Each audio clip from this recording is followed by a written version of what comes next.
Deixa eu falar uma coisinha aqui. A gente vai estar sempre aqui disposto a trazer ao ouvinte a informação verdadeira e desmentir desinformações que circulam por aí. Esse, às vezes, se torna um trabalho repetitivo, enfadonho, chato. Você começa a soar chato e começa a parecer que você está perseguindo um determinado político, um determinado grupo, mas é porque esse grupo, Sheila, às vezes mente demais.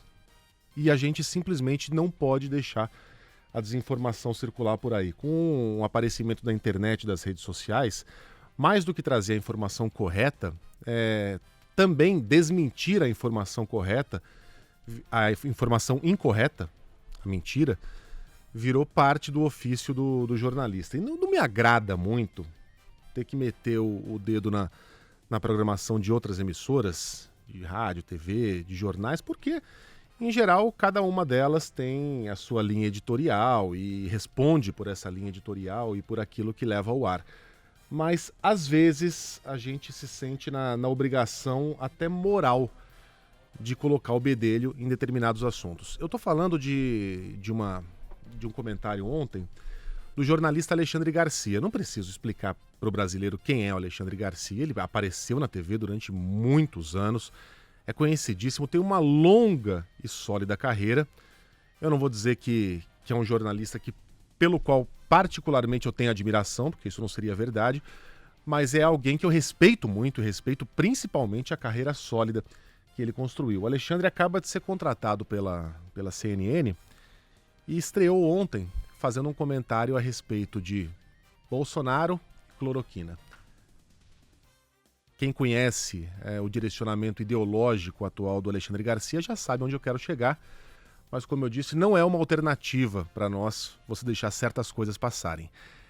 Ao falar sobre a cura de Bolsonaro, graças a Deus o presidente está curado e pronto para voltar a trabalhar, ele criou ali uma falácia, usou um recurso argumentativo que a gente vai comentar. Primeiro eu gostaria que o nosso ouvinte ouvisse o comentário do Alexandre ontem na CNN. Em todo o noticiário que eu ouvi, o meu colega repórter diz assim, mostrou a caixa de hidroxicloroquina que não tem comprovação científica. E o cara está na frente do presidente, que é a comprovação científica de que o uso da hidroxicloroquina dá certo. Eu não entendo, o sujeito parece que vai para a Lua, vai para Marte, para usar aquele chavão, aquele carimbo que estão mandando, alguém está mandando todo o repórter dizer que não tem efeito, não tem comprovação científica. E todos os nossos amigos que foram tratados precocemente, todos estão curados, todos passaram pela Covid-19 em 2, 3 dias, né? Mas não tem comprovação científica. Então, eu acho que é um pouco de teimosia que nos faz perder a credibilidade, né?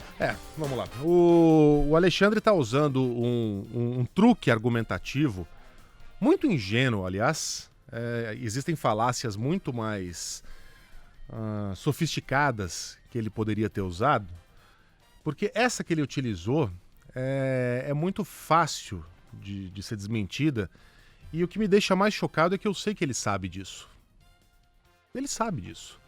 Ele sabe que a presença ali do presidente vivão e saudável não é uma comprovação científica de absolutamente nada. E para sustentar o próprio argumento, ele por algum motivo zomba dos colegas que seguem as recomendações da ciência e sugerem às pessoas que simplesmente consultem um médico antes de usar qualquer medicamento. O que o Alexandre faz é mais ou menos como se eu falasse o seguinte, Sheila. Você gostou da minha camisa? A minha camisa é xadrez, ela é azul, ela tem detalhes em branco e cinza, mas o melhor dessa camisa é que ela mantém os mosquitos afastados, sabia? Aí você vai falar, é mesmo? Funciona? E eu vou falar, você tá vendo algum mosquito aqui? Só que os mosquitos não estariam aqui. Se eu tivesse pelado, eles também não estariam aqui, porque isso aqui é um estúdio de rádio. A gente não está num charque. O Alexandre sabe que ele usou um recurso mentiroso e ele mente ao mesmo tempo criticando aqueles colegas que se esforçam para trazer a verdade a respeito de uma doença que daqui a 2 semanas já vai ter matado 100 mil pessoas. Vamos aos fatos. Cerca de 95% das pessoas que se contaminam com o coronavírus sobrevivem.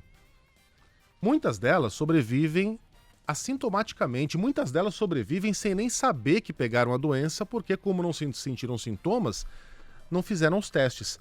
Algumas sobreviverão depois de uma longa convalescência. Algumas pessoas sofrerão demais, terão de ser medicadas com vários tipos de coquetéis de remédio que podem ou não incluir a hidroxicloroquina combinada com azitromicina, mas sobreviverão. O presidente Jair Bolsonaro provavelmente teria sobrevivido tomando ou não a cloroquina. A cloroquina seria indiferente no tratamento de Bolsonaro, porque ele está entre os praticamente assintomáticos. Os sintomas do presidente foram muito, muito leves. Era uma dor de cabeça aqui, uma tontura ali, uma coriza acolá, mas nada que obrigasse a uma intubação, a uma internação numa UTI. Se o presidente tivesse feito, em vez de um tratamento com base na cloroquina, um tratamento com base em sorvete de chocolate, talvez ele tivesse engordado um pouquinho, mas ele teria sobrevivido da mesma maneira. Se ele tivesse feito um tratamento à base de tofu, ele talvez emagrecesse, perdesse um pouco de peso, mas seria curado da mesma maneira. Se o presidente tivesse feito um tratamento à base de você passar metade de um limão nas axilas em vez de desodorante, ele provavelmente ficaria cheirando a limão, mas teria sobrevivido. A hidroxicloroquina, até onde sabemos, é tão eficaz quanto a metade do limão, quanto o tratamento à base de sorvete de chocolate, quanto o tratamento à base de tofu. Ela não cura o coronavírus. É impressionante a gente ver um jornalista com uma carreira tão longa e tão sólida, emprestando a sua credibilidade a tudo aquilo que ele construiu durante a vida, a uma assessoria de imprensa de um presidente, seja ele qual for. Olha, o poder deve ser um lugar muito confortável, muito quentinho, porque o que a gente vê por aí, Sheila, são pessoas que são mais bolsonaristas que o próprio Bolsonaro, porque nem o Bolsonaro se atreveu a dizer algo tão distante da realidade. A minha presença viva é a prova da eficácia. Ele não disse isso. Ele disse, pra mim funcionou. Mas hoje não basta mais você ser puxa-saco entre quatro paredes e repetir o que diz o presidente. Você tem que amplificar aquilo que ele diz. Não basta você dizer, olha, pra ele funcionou. Não. Você tem que dizer, ele é a prova viva da eficácia científica da cloroquina. Isso é uma mentira. Os dois estão mentindo. Mas o Alexandre está mentindo mais. Por que eu estou entrando nessa? Eu poderia muito bem deixar passar.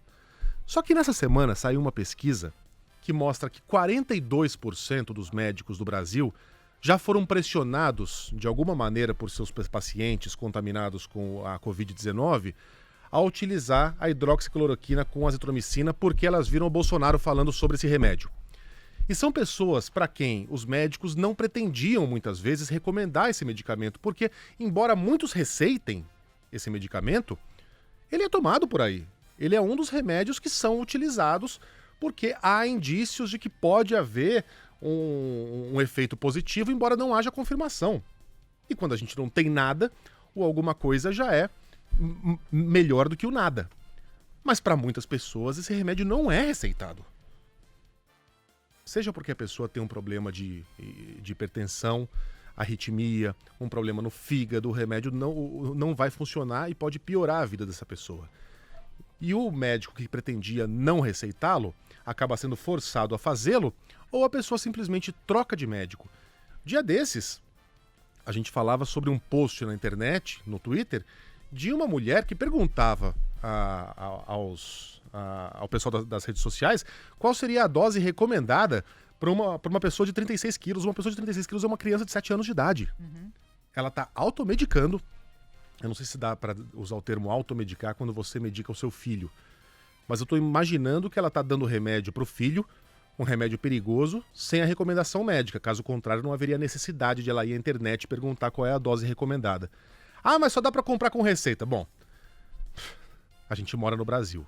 Se tem uma coisa que a gente consegue fácil, é receita para comprar qualquer remédio. Então, essas palavras, quando vêm do presidente, já são um perigo. quando elas são turbinadas ainda por alguém que tem uma grande credibilidade construída com méritos durante décadas, são palavras que passam do limite da irresponsabilidade, que beiram um assassínio. E é por isso que a gente não deixa passar. Para terminar, ô Carlinha, eu quero relembrar aqui um episódio dos Simpsons. Os Simpsons acertam todas, né? Eles sempre conseguem fazer uma piada que mais lá na frente, ou vai se confirmar, ou vai se refletir na vida real, e foi o que aconteceu dessa vez. O episódio era o seguinte: um belo dia apareceu um urso na cidade de Springfield, que é onde moram os Simpsons. Nunca tinha aparecido um urso. O urso, assustado, olhou, todo mundo, o urso, e o urso saiu correndo. Aí o que fizeram? Criaram uma patrulha anti-urso. Helicóptero, avião, jatos, carros, funcionários, todo mundo uniformizado com a roupa da patrulha anti-urso. E o Homer Simpson era o chefe da patrulha anti-urso. E aí ele teve esse diálogo maravilhoso com a filha dele, a Lisa. Patrulha contra ursos. Nenhum urso à vista. A patrulha contra ursos está fazendo um bom serviço. Isso é raciocínio ilusório, pai. Obrigado, querida. Pela sua lógica, posso alegar que esta pedra mantém os tigres afastados. E como é que funciona? Não funciona. É só uma pedra idiota. Mas eu não vejo nenhum tigre por aqui, você vê? Lisa, quero comprar sua pedra. A patrulha anti-urso está para os ursos de Springfield como a cloroquina está para a cura do presidente Jair Bolsonaro. Quando as suas palavras a sério começam a aparecer com uma fala do Homer Simpson, existem duas alternativas. A primeira é que você é um idiota. O Alexandre não é idiota. O Bolsonaro não é idiota. A segunda é que você está fazendo as pessoas de idiota.